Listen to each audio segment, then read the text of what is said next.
الحمد لله. قال المصنف رحمه الله تعالى: متروكه ما واحد به انفرد وأجمعوا لضعفه فهو كرد.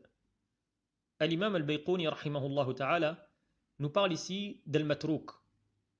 Al-matrouk, at-tark, d'un point de vue de la langue arabe, c'est ce qui est laissé, délaissé.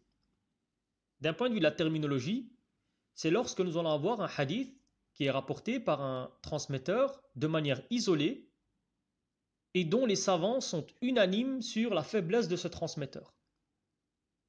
C'est pour ça qu'il dit Ma wahidun bihin farad, il le rapporte de manière isolée, wa ajma'u li da'fihi, et ils sont unanimes sur la faiblesse de ce transmetteur. C'est différent donc de ce que nous avons pu voir dans Shadh, car dans Shadh, c'est un transmetteur qui est fiable. Dans le cas de Munkar, une des définitions, c'est également un transmetteur qui s'isole, mais ce transmetteur, il est fiable, dans l'une des définitions que nous avons données pour le Munkar.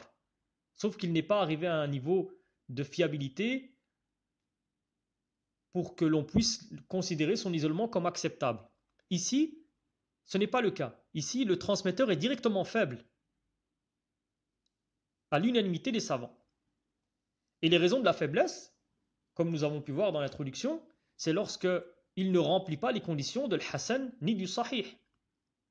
Cela peut être pour un manque de sûreté, par exemple, au niveau de la sûreté, un manque au niveau de l'honorabilité, etc. Et ce n'est pas forcément pour une perversion. Cela peut être le cas, mais ce n'est pas toujours le cas. Le transmetteur peut être quelqu'un de pieux, mais qui n'est pas fiable en termes de mémorisation, et il sera considéré comme matrouk. C'est le cas par exemple de Rishdin ibn Sa'd.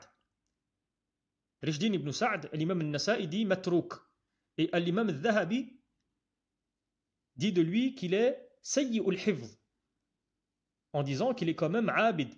C'est un adorateur, mais il est sayyi'ul hifz. Et en parlant de l'imam al-Dhahabi, lui nomme cette catégorie les hadiths matrouh avec un ta, matrouh. Wallahu ta'ala a'lam.